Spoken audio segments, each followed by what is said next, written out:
Hi friends, welcome to my channel. आज recipe होची बुट्टा डाली फ्राए। जदि आपण मो चैनल को सब्सक्राइब करि ना ताले सब्सक्राइब कर दियंतु। पाखर थिबा बेल आइकन को प्रेस करी ऑल नोटिफिकेशन ऑन कर दियंतु। तो फ्रेंड्स, आ देरी न करी चलंतु आज रेसिपी स्टार्ट करिबा।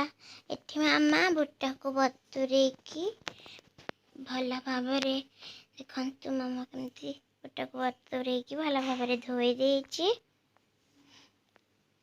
आउठी आलू को भी छोट छोट पीस रे काटिकी पानी रे पकई देछि। तापर एठी गैस को ऑन करी प्रेशर कुकर रे पानी को फुटिबा को छाड़ी देछि। देखंतु पानी हमर फुटिलाणी। एबे आमे एथिरे बुट्टा को पकई दबा। बुट्टा संगे रे आमे कटा रहितबा आलू को भी पकई दबा।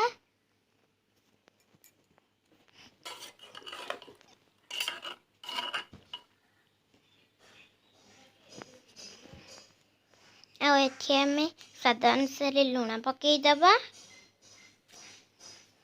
आधा चम्मच हल्दी गुंडा पकई दबा। आ तेजपत्र पकई दबा। आ तापर ताको एमती कवर कर दे कि लो रु मीडियम फ्लेम रे जी की व्हिसल मारिबा पई छाड़ी दबा।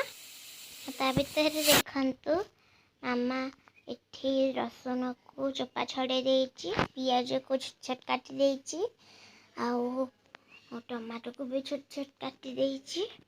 आ फुटेबा पई जीरा नेछि, आउ गोटे सुखिला लंका नेछि।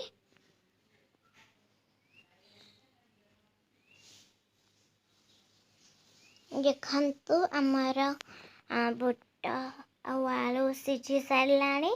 एबे आमे गैस को ऑन करी कढ़ाई को किछ समय गरम हवा को छाड़ी दबा। कढ़ाई गरम हवा पर एबे आमे एथिरे 3 रु 4 चम्मच तेल पकई दबा।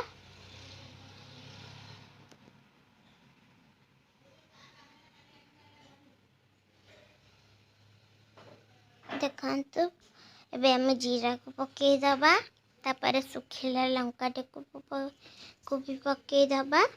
आ ताको एमती खड़िका रे दबे की ये कर दबा। फ्रेंड्स, आपण एमती देखी करिवे कारण तेल छिटकुछि। आ एबे आमे एथिरे पियाज को पकई दबा।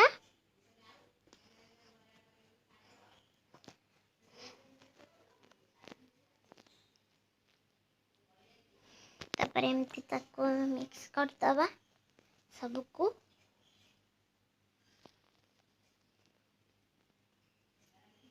आ आमे रसुण को भी पकई देलु छेची की।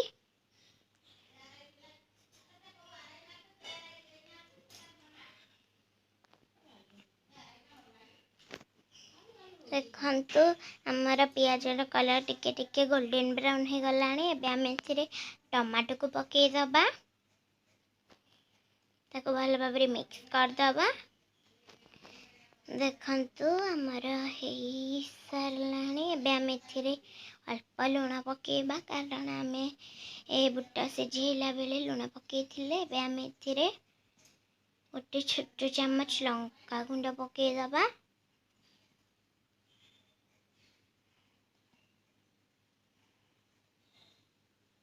आ एबे आमे एथिरे सिझा रहितबा बुट्टा आलू को पकई दबा। आ ताको भल भाबरे गोली दबा। तो फ्रेंड्स, जदि आपको आज वीडियो भल लगी ताले कमेंट रे जणाबे। वीडियो को लाइक शेयर और मो चैनल को सब्सक्राइब कर देबे।